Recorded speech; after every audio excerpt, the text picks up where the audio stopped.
when it comes on, mute the YouTube. Okay. So thanks for your patience, everybody. Give us just a second to get the YouTube up. Thanks, Catherine. Yeah, because the YouTube will echo.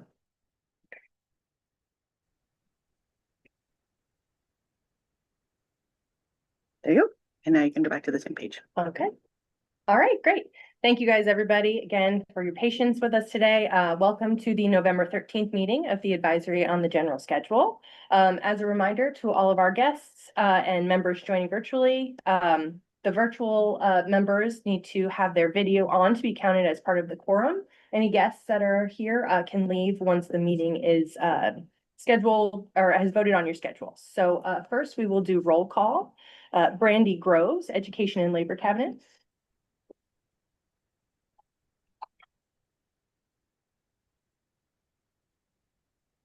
Kristen Dingwasi Quinn. Sorry if I said your last name wrong. It's okay. It's Dingesi Quinn here. Gabrielle Sumay. Present. Okay. Jill Cook, Personnel Cabinet. Here. Okay, and Karen Chrisman, Commonwealth Office of Technology. Here. We do have a quorum today. And so next we will move on to the approval of minutes. We are going to, you should have received the minutes for the August 14th meeting. Are there any corrections to that meeting?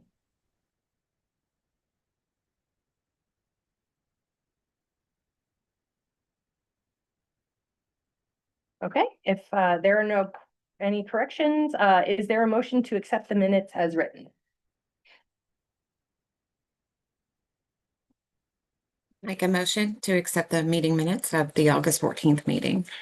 Okay, is there a second? Second. Okay, all in favor signify by saying aye. Aye. Okay, all opposed nay. Okay, motion carries. Okay, great. So next we will move on to the local government general schedules. The first one is going to be new for under review, which is going to be with Lance Hale. Okay. Well, anyway, I have a few, can everybody hear me? Yes. Yes. All right, good. Okay. Well, I have a few new schedule additions here. So has everybody had a chance to read through them? And I'm pulling those up now so that everybody can look at those again.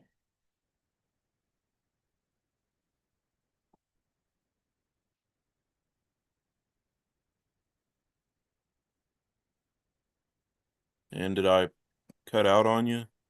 No, No. you're still there. Oh, well, crap.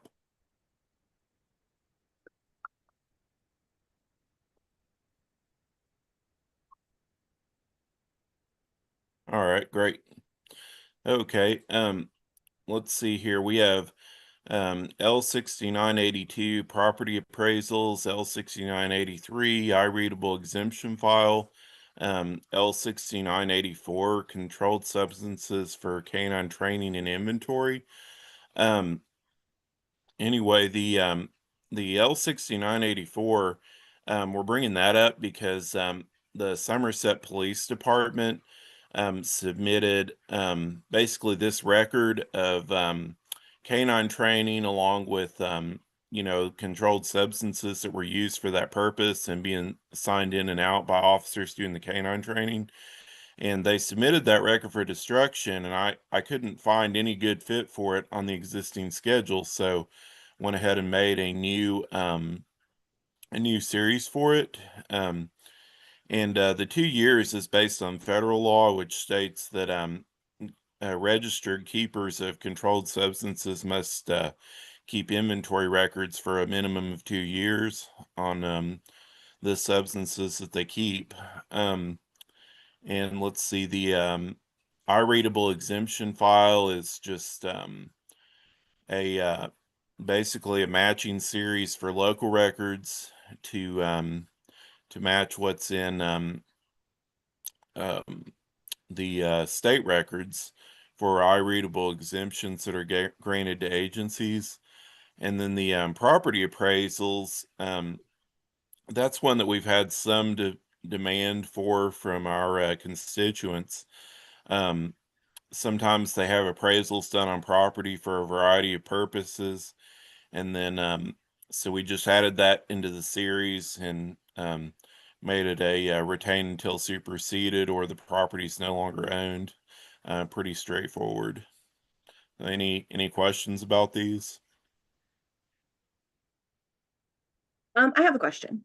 Yeah. On property appraisals, would it be better to say whichever is longer instead of whichever is first? Because whichever is first suggests that one might still be like it might be superseded but still owned by a local Okay. government agency. That's perfectly fine with me. Yeah. Not something I have really strong feelings on.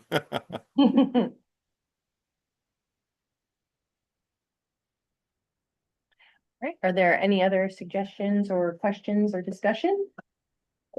Okay, so is there a motion to recommend the approval with the revisions to L 6982 property appraisals?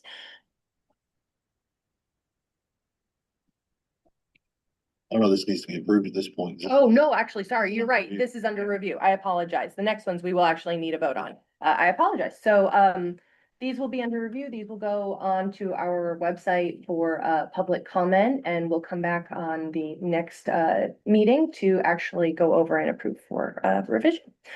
Great, awesome. And so then for our next revisions, we will be going over Rebecca Haldmeyer's. Again, these ones we actually will be voting for approval. All right, take it away, Becca. You got it. Thanks, Taylor. So for today, there's just these two series, and they're both related to each other. One is up for deletion, which is L 4958, the official minutes of subsidiary boards, commissions, and authorities. And then looking to update L 4938 official minutes for language and to clear up the retention. So these are basically covering the same records. So we feel that only one permanent series is needed. The official minutes of subsidiary boards, commissions, and authorities fits perfectly into the official minutes. They are under the same statutes. So looking to kind of clean up the schedule and make it a little clearer. So again, deleting the L 4958, the official minutes of subsidiary boards, commissions, and authorities, and then updating L 4938 official minutes for language and to make the retention clearer. So if there's any questions, I'd be happy to answer those.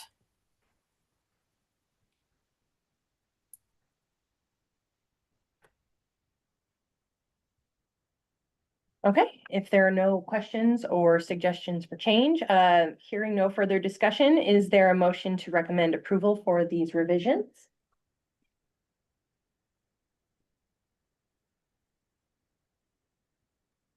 I move approval.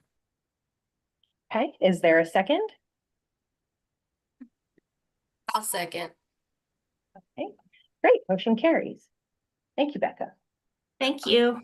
Oh, sorry, all in favor, please signify by saying aye. Aye. Okay, all opposed say nay. Okay, sorry, motion now carries. Again, thank you, Becca. Okay, and then for our third discussion, we're going to be talking about miscellaneous section series M002 on the general schedule for state agencies for routine correspondence with Catherine Giles. Hello. Okay, so I originally presented the entire miscellaneous record schedule as under review. The intention was to slowly revise the entire general schedule and starting with the miscellaneous records section. But when I presented it to last month's or last commission meeting, there are a lot of questions about routine correspondence in particular. So I am going to hold off on presenting that to the commission for review and approval until we can kind of have a chance to discuss more in depth routine correspondence and non-business correspondence. My meeting materials include the current retention for routine correspondence M0002, and this is all for the state agencies, by the way. The current retention is retained no longer than 2 years. The proposed retention is to remove that no longer and just make it retain 2 years, then destroyed. We did receive a comment from the Office of the Attorney General, the Office of the Auditor of Public Accounts, the Office of the Kentucky Secretary of State, Kentucky Department of Agriculture, and the Office of the Kentucky State Treasurer. And I don't have to read the whole thing, but I will summarize it.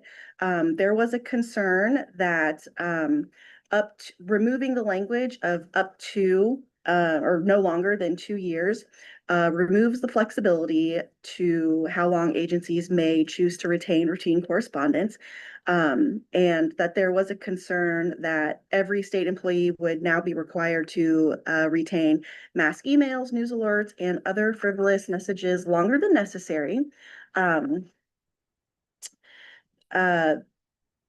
It was asked that we reconsider the proposed change due to the following concerns. Increased administrative burden and storage costs, again, allowing all correspondence to be retained, to be required to be retained for 2 years would increase administrative burden and storage costs.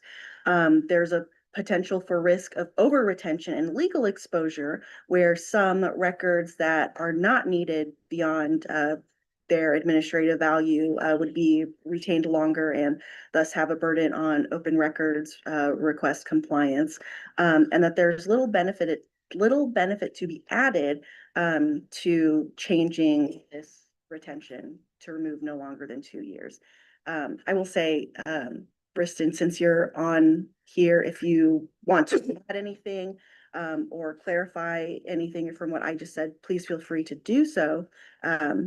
I can go ahead and talk a little bit about a few other things related to non-business and routine correspondence, though, if you want to say anything about the comment first. Yeah, I think I want to highlight just the major concern being that the change implicates hundreds of thousands of records across state agencies. We're talking about employees, many of the employees' emails. We're talking about state issued cell phones, and even with the Supreme Court cases for Fish and Wildlife that haven't been decided yet, this could also implicate employees' private cell phones. And to have agencies be mandated to retain those things for 2 years does pose legal exposure, especially for open records requests. I am a records custodian and I deal with the agency's open records responses. And so if we were not to have the smallest email from 2 years ago, we could get dinged by an appeal for not having an email. And so that's a concern. And even though that these emails are commonly exempt under the Open Records Act as preliminary communications or preliminary in nature, I would still be, as a records custodian, required to go through all of the emails that could be potentially responsive. And so I give an example of, so we have the ability to still retain the records. So a lot of our attorneys will categorize our emails or communications and put them in a litigation file. So there was a request that I had this past year for all of the emails concerning particular communications concerning a current litigation that we were in. A majority of those emails were exempt. There were about 2,000 plus emails, but I still had to go through all of those emails because they were potentially responsive, even though I gave over maybe like 5 emails. I still had to go through all 2,000 plus emails, and that took about 3 months. So, and that was only over a few months period. And I've had other requests that concern emails, and a lot of attorneys' emails are exempt because of not only preliminary, but they could also be attorney-client privilege, stuff like that. And so just because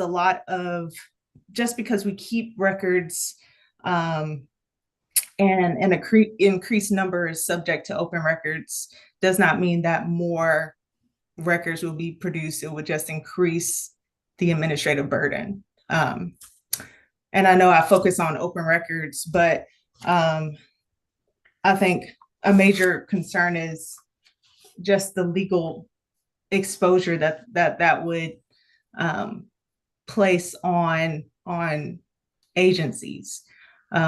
Even though it may be exempt, if we don't have it, we could still violate open records law or even retention schedule law. And this also implicates former employees as well, because I was researching in our open records decisions, there was a request for emails of a former employee. So we would have to keep former employees' emails, former employees' texts. And I just think that that's overly burdensome without really any benefit added. So that's all I would say. I think you summarized the rest well. So one thing I want to address is that some of the concerns were about non-business related correspondence, like mass emails, news alerts, and frivolous messages. We do have a series for that, for non-business related correspondence. And one thing we're also trying to do is kind of define the idea of a non-record, where it's like spam is not really a record, a public record, but someone, a constituent asking about services would be a public record, that kind of thing. So we do have a series for non-business related correspondence that includes spam, unsolicited emails, personal emails like let's go to lunch. And that retention is to destroy immediately. So I do want to make sure that it's like, and maybe that is a fault of how routine correspondence is defined, is that it's not clear that that doesn't include things like what I would consider frivolous or transitory emails that really have nothing to do with the work of the agency. So it might be beneficial to, I think you even say in the letter, better define what routine correspondence is. That way it's clearer to everyone involved that they are retaining the correct emails regardless of what the retention period is. I think that for the retention period being no longer than, my feeling is that not many agencies are consistently determining what their period is. So it's being left up to individuals to decide what no longer than means for them. So that could be immediately 60 days, 1 year, 2 years. So removing that would just eliminate that confusion for any employee, any state employee who would be looking at the retention period. I mean, I also we can talk about like the period itself, if 2 years is too long. I think we're, along with the meeting materials are some years from other agencies, retention periods from other agencies. Some have once administrative value has ceased, some are 7 years, some are 6 months, some are 2 years. So that's also something that can be up for discussion, whether 2 years is even appropriate for routine correspondence. So those are just some points I wanted to make, but I open it up to discussion for the advisory and anyone here.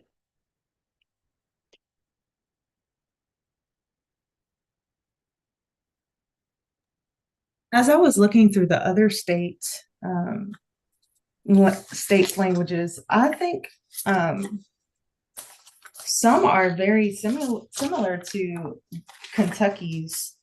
And I think open records decisions have basically stated similarly that after the administrative value has ceased, that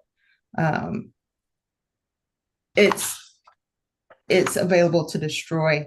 So like, let's say I have an open records, and I'm using open records because I'm the records custodian. I respond directly to open records. After I'm done with an open records request, I can delete the emails that don't, where I'm maybe asking for, clarification. Mhm. After I indicate in my final response, we received your email on this date. We emailed you and you clarified with this response, and here's our response. I can delete everything except for the request and the official response. And even the small emails that I send back and forth between everyone that I am searching within the departments for the records. I mean, realistically, I'll wait. I personally have, where I archive my emails for 6 months, and then I delete them. And then even I don't know if COT is represented and wants to weigh in, but I believe that there is a 30-day retention within the system where even after I delete it, it remains for 30 days and is accessible by the agency. So there isn't, when we say we delete them immediately, they're still there. And they're still accessible by the agency, even with the COT 30-day retention, if that is still there. But I think obviously 2 years is just way too long. And I could give, open records is just the example that I can think of because that's what I deal with every day. If someone is going to, they're going to appeal not 2 years from now. So if we're going to change anything, I think maybe even thinking about making the language clearer, like after the administrative value has ceased, because I think that would be more consistent with what our open records decisions has made, has determined or opined on. But I think that 2 years is just way too long for these types of records.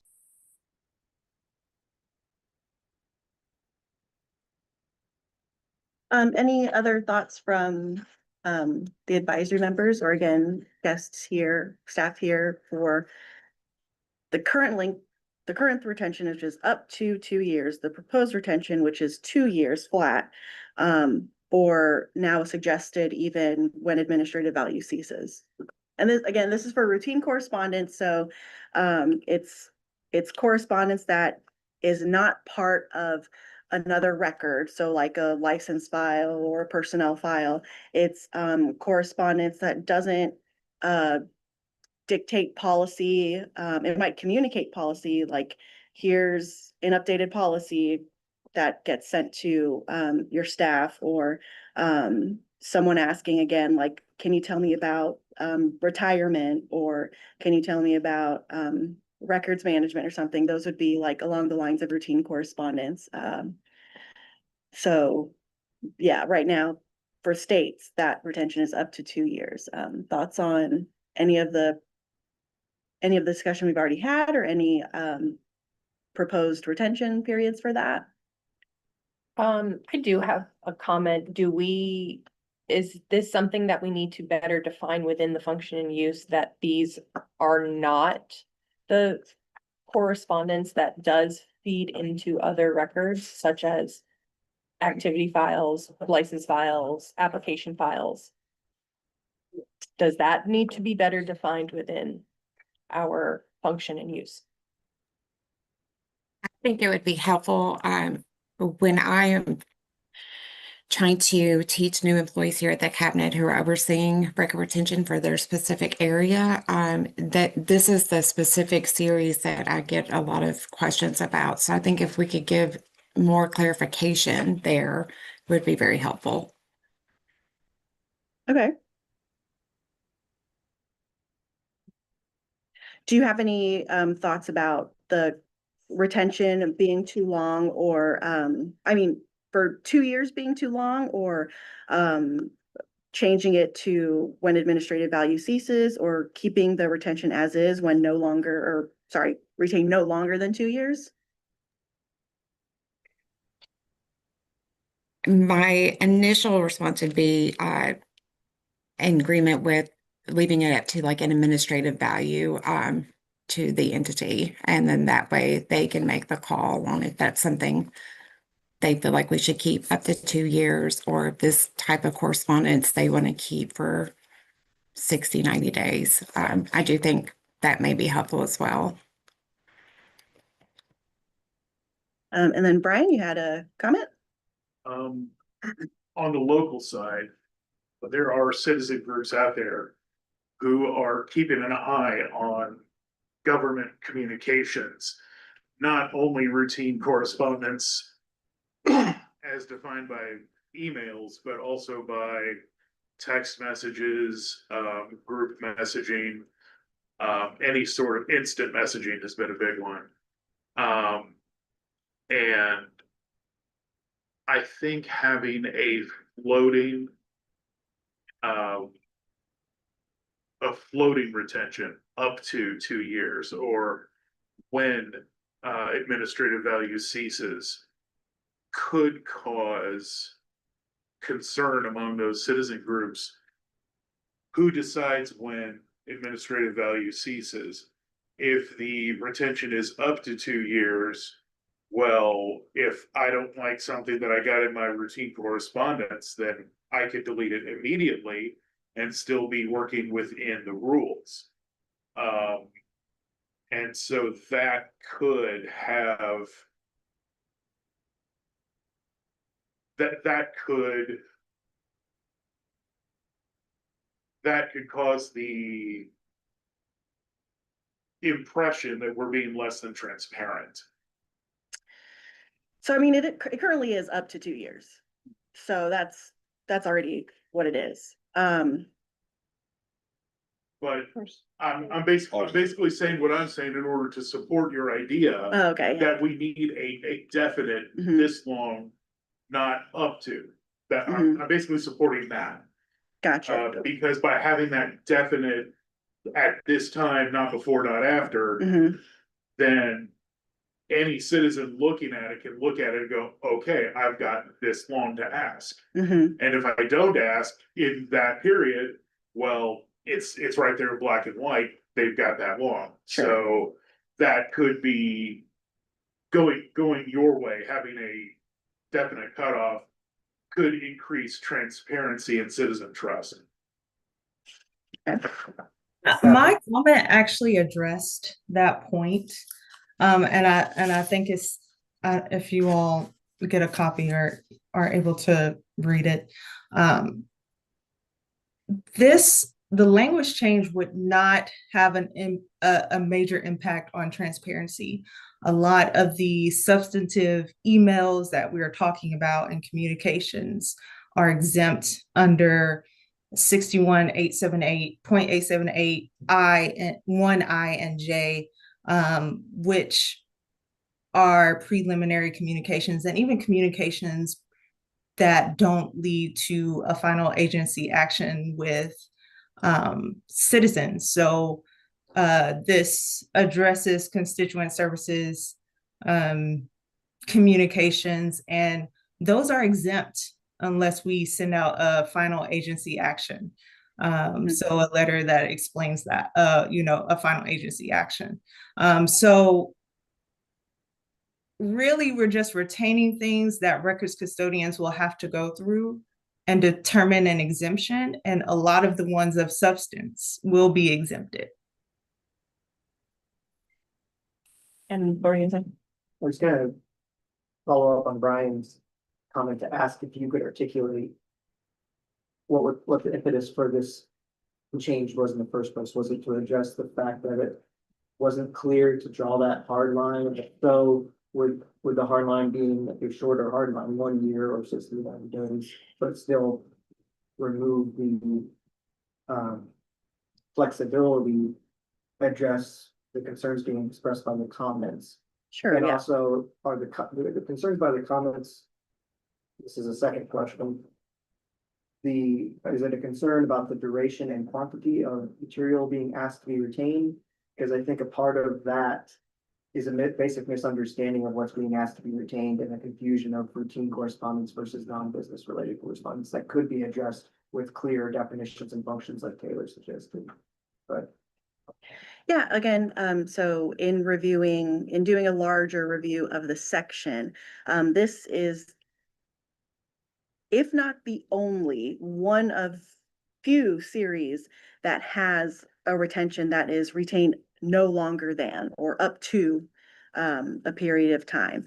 So the intention, I think, is that each agency says, okay, this is our agency, we're choosing 6 months as our retention period for routine correspondence. But realistically, I think that is not what happens. I think individuals decide when they want to delete routine correspondence or destroy routine correspondence. So removing the no longer, that's intended, again, just to have a firm, okay, no matter who you are, what level you are, you know that this is the retention period for routine correspondence, which again would be just emails about or correspondence about services your agency offers, questions from the public, something like how do I apply for this license, that kind of thing.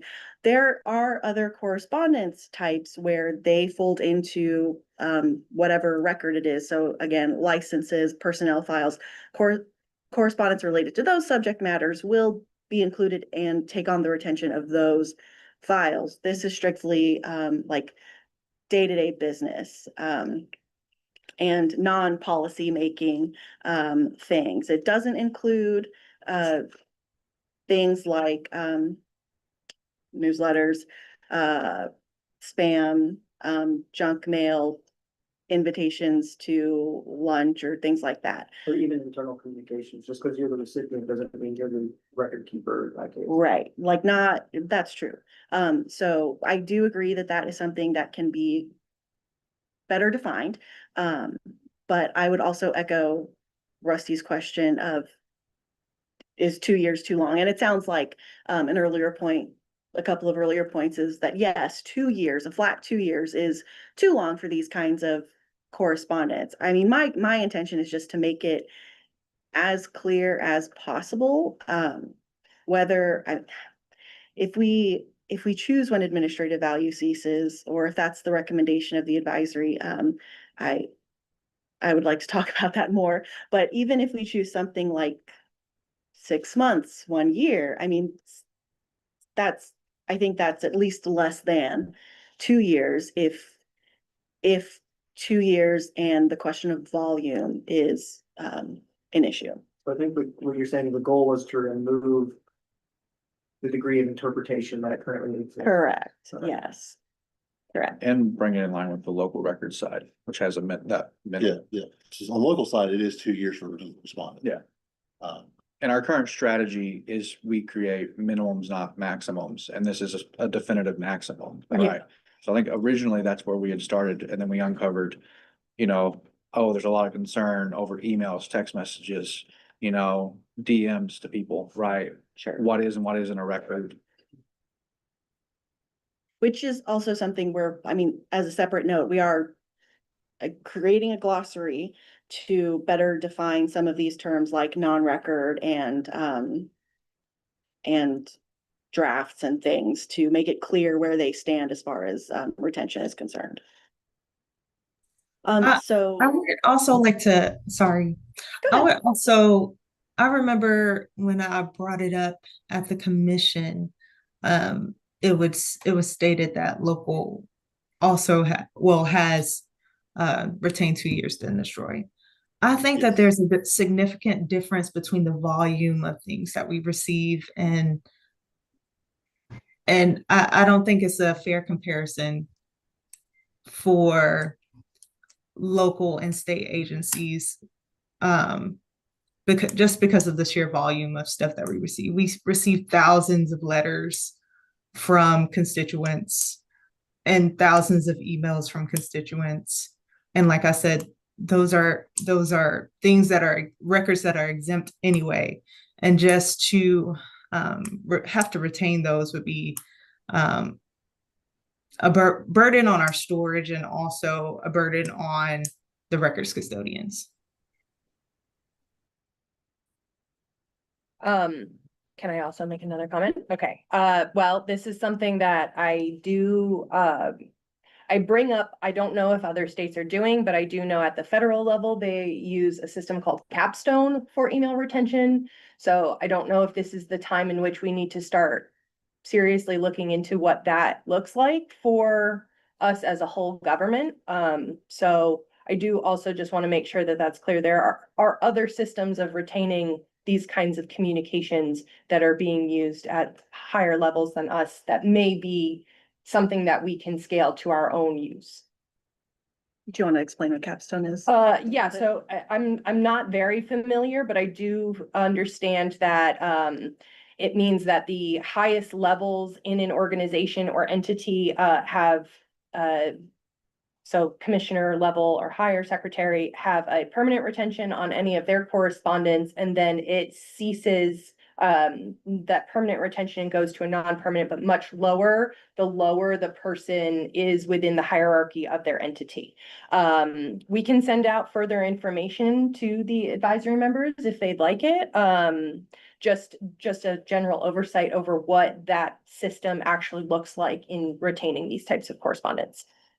I would also add, with the understanding expressed in that letter, I could see your point that the volume of the correspondence, that understanding demonstrates being required to be retained would be significant. But it also exposes that a significant portion of that volume shouldn't be retained. A lot of it is not routine correspondence as defined. So that is on us to provide a better definition, and that would help with the volume as well. The definition and the education, be like, get rid of all this stuff. You don't need to retain it, so that we can prioritize the things that should be retained. So opening it up to any comments, but we do have at least a suggestion to lower a proposed retention from 2 years to something else. Does anyone have any other thoughts or suggestions on that? I have a comment sort of towards that. The actual retention period aside, I fully agree with you, Catherine, that administrative need is problematic. On the local side, when we train them, having that set period takes some of the constant decision making out of the process, and they know that it goes into a folder and it can be deleted. So what you're trading is in some cases staff efficiency. Individuals are not having to make constant decisions on when does this meet administrative need. This one needs to be kept for 30 days. This one should be 90 days. So having the no longer, I think, adds some of that just kind of inconsistency into it. So while I agree that having the discussion of 2 years is valid, the no longer thinking about every day having to make a decision, has this met administrative need for my own email, sounds terrible. So I think at least deleting that no longer and having a set time period is helpful when we train local agencies. And Sarah did include in the chat a definition or some language about the capstone Yes, thank you. retention. And at the risk of putting you on the spot, Karen, is that something that like would be achievable for us being Kentucky state government? So you're talking about taking it all the way across Kentucky state government? I doubt that the agencies would want to pay for the licensing for that. Outlook 365 is so powerful. And if you're talking about your email in there, you can set rules. There's so many things that you can do within that system that we're already paying for. So I think that would be the problem there. For these records that we're talking about today, I can't imagine the need would be any more than 60 days. If it's something that comes in, it's just general correspondence, you take care of it within a couple of days and you're done. I believe that we keep way too much stuff, and we do it again because our Microsoft suite of products is so strong. We used to, when I first started at state government, we would get a message week and a half in, your mailbox is full. You're not going to receive any more emails until you do something about that. We don't get that anymore because the amount that you can retain using the services of Outlook is really, for me at least, pretty mind-boggling.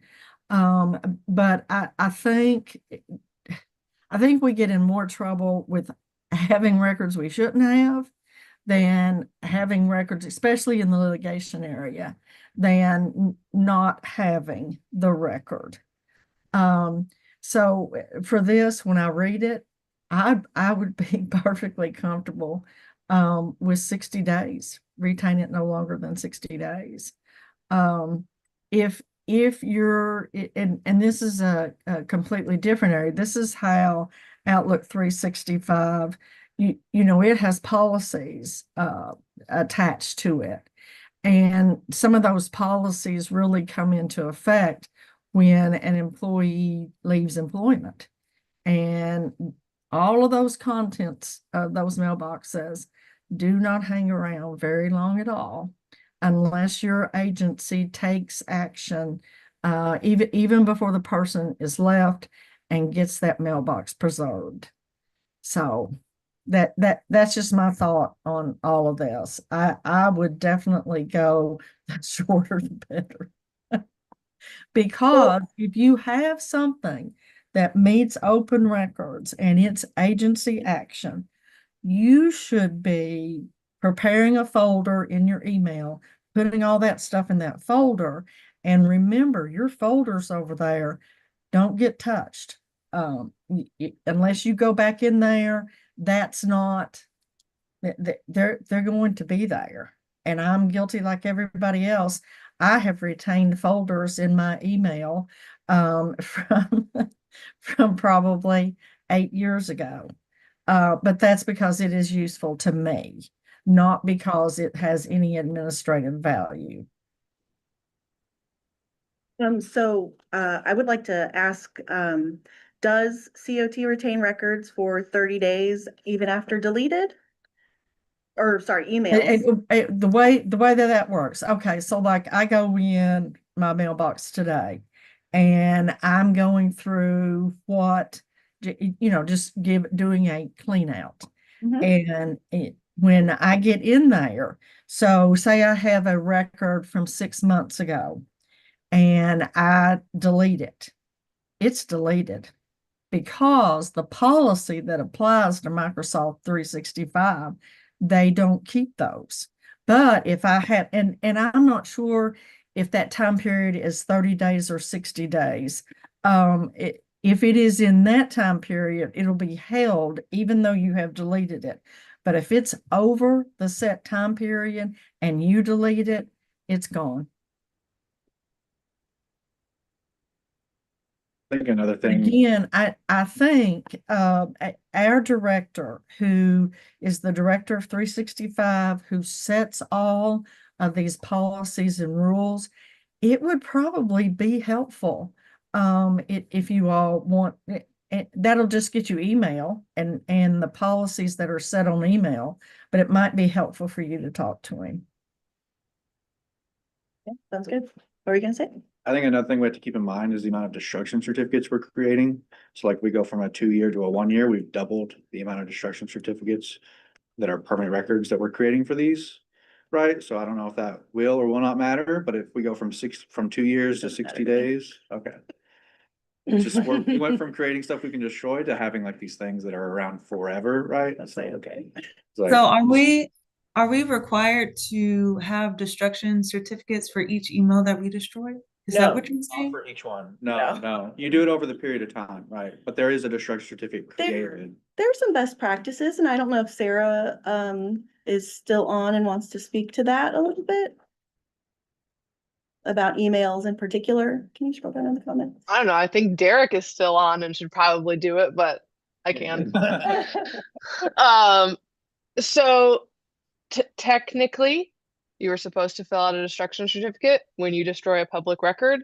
Emails are public records. When you destroy emails, you should fill out destruction certificates. You would fill out the destruction certificate based on what the contents of the emails are. So maybe it is a set of routine correspondence. Maybe it is a set of, 8-year financial types of, communication. Most of what we do is routine correspondence. So that's the easiest example to give.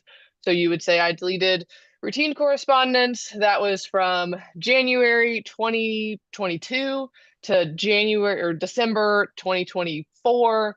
And it was 5 gigs. And that's good enough. That's what we need is what the record series is, what the date range is, and the volume. It's not based on every single individual email.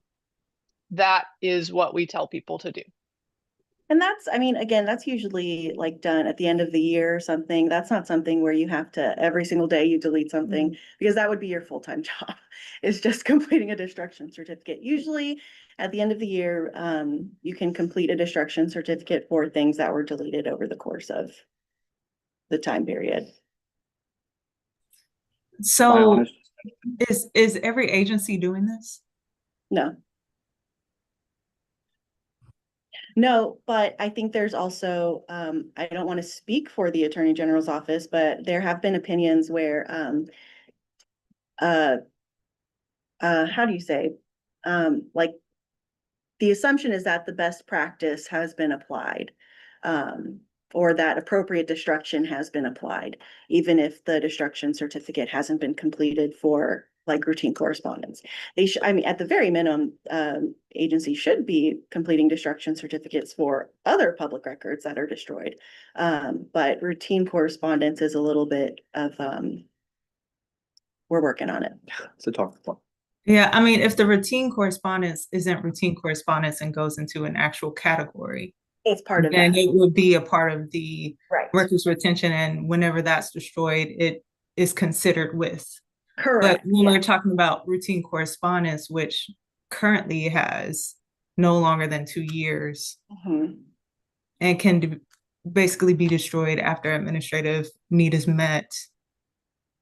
Have you found has there been any agencies that have been doing that? Yeah, some For agents, routine correspondence? For there are routine agencies correspondence? who like maintain a rolling destruction certificate and then send it to us at the end of the year. And that's perfectly fine. So that's, again, we don't have the expectation that every month or every week you send us a destruction certificate for routine correspondence that you've sent. Typically, it is workflow. It's part of a workflow at the end of the calendar year, at the end of the fiscal year, when like other documents are getting destroyed, you add routine correspondence to the destruction certificate. Because the destruction certificate doesn't have to be for each record type, it can be for all of the records you've destroyed that have met retention. And correct me if I'm mistaken, but I think originally the reason that this retention was set to what it is currently, retained no longer than 2 years, was on the assumption that agencies would be creating a policy within an internal policy to then be able to maintain That's that my consistently. understanding. Okay. Yeah. So. Do you know when that was created? The no longer than 2 years? No, but I can find out. Because I've looked at open records decisions, and the one that I cite in my comment is from 2000. And it refers to general correspondence and says that it's been changed to routine correspondence, and it has to no longer than 2 years. I can definitely look. I know that the retention schedules kind of underwent a huge revision around 2000 and then again in like 2010-ish, which is another reason why I'm looking at them now to see if there are any other needs for a huge revision. So yeah, I can definitely take a look and see if I can pinpoint when that change occurred. And can you also, during that, pinpoint how long local retention has been 2 years then destroyed? Because I believe when I looked at the earlier open records decisions, it's always, not always, but for a very long time, it's been different for state agencies and local agencies. Yeah, absolutely. Showing the access database, the last update to IM 00002 was 11/17/2003. Yeah. So it's been at least that long for the. I'll check the locals as well. I'll dig into it. So, okay, so, I mean, I feel like based on our discussion now, an overall consensus is that no one likes 2 years. 2 years is too long. There are some arguments for when no longer needed or when administrative value ceases, which I won't lie, I don't love. But I mean, obviously that's something we can continue to discuss. And then there was a suggestion of 60 days as well. I think I want to ask if we were to significantly lower the retention period from 2 years, would that be acceptable to remove no longer than from the retention? Because again, I guess like that is my priority. I think no longer than is really, I think that is confusing for a lot of agencies or for a lot of staff, individual staff. And that's my main talking point is I would like to eliminate that confusion. Even if we have to discuss like, okay, well then if we eliminate that, but have when administrative value ceases, what does that mean? I mean, I'd rather have that conversation than keep no longer than, to be frank, but I Can make a also, suggestion? yeah, please. We tabled this, which I think we're moving towards. For sure, uh-huh. And at the point where we're ready to discuss this again, we have clear definitions so that the idea, so we can better understand the volume of what we're asking to Sure. retain and get a better idea of the length of time we want to retain that volume. Because right now, I think there's not a clear understanding of the volume what we're talking about. Yeah. So that being priority one is getting those definitions in place. Yeah. There's kind of clarity of understanding. That's what it is. Absolutely.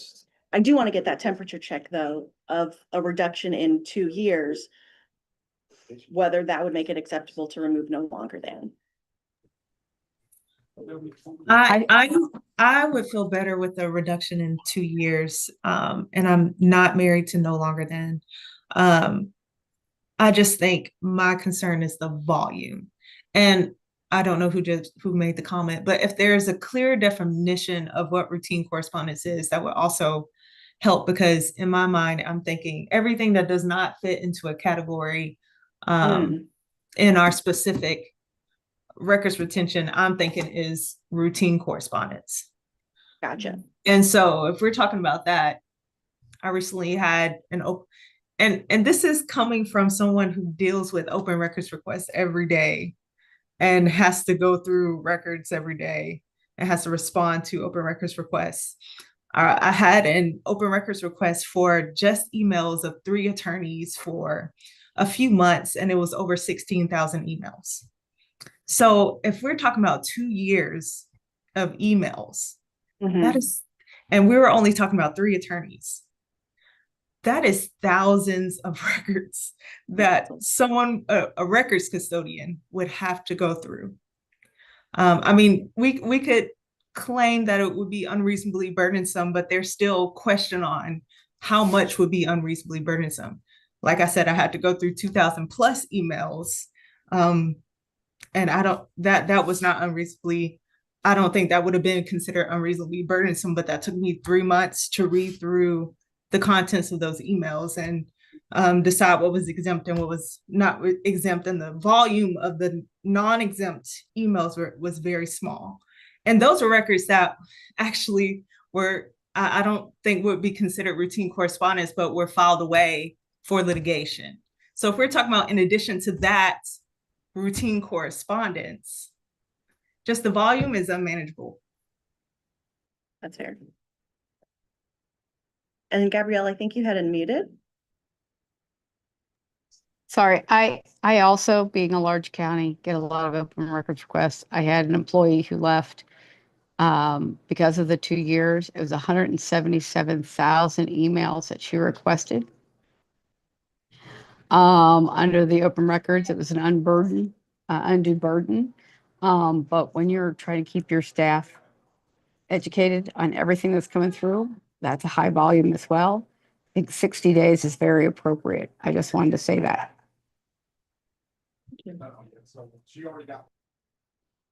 I do have a question in terms of setting 60 days. Because I'm not fully familiar with the open records law and all that, bad on me. Is there some sort of statute or limitation for how long they can request a record? Or how far back they can request a record in terms of us needing to have something for that being in consideration? Okay, that's. So the person who said that they kept records for emails for 8 years, someone could ask for those records, and we have those records. And as the records custodian, I would have to go through those records. Okay. Just because those records are exempt does not mean that I don't have to go through them and determine exemption. So as a records custodian, I think the person is like, what you do not need, what is not retained or has a retention, you should delete it so that we do not have to go through the volumes of records that are asked or requested of. And I'll just give you, I don't know how many open records requests agencies get, but for us this year, we have gotten close to 900 requests. And so, I mean, state agencies and local agencies, I'm sure local agencies get a lot of records requests, but state agencies get large volumes of open records requests. And if we're talking about adding to the retention of things that are already exempt that we would still have to go through, it would be unmanageable. That's fair. Okay, so yeah, I don't think we need a vote because this is just a discussion. So I will look into these other questions and come back in February with Yeah. some information. Okay, cool. So since there's no actual formal approval that we need, we'll move on to other business. I do want to bring up, we are going to be having our open house on Wednesday, December 10th. It's the same day as the commission, the State Libraries, Archives and Records Commission.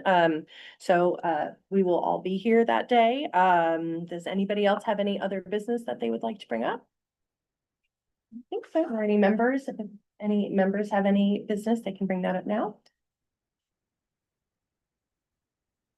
Okay, hearing no further business, is there a motion to adjourn?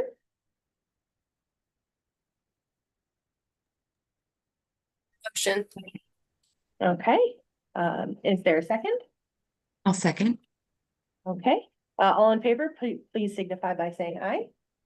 Aye. All opposed, nay. Okay, motion carries. Meeting adjourned. Thank you, everybody. Thanks for the great Yeah, discussion, thank you guys. for the great discussion. Thank This was great you. today. And looking forward Thank to you. February's meeting. Thank you all.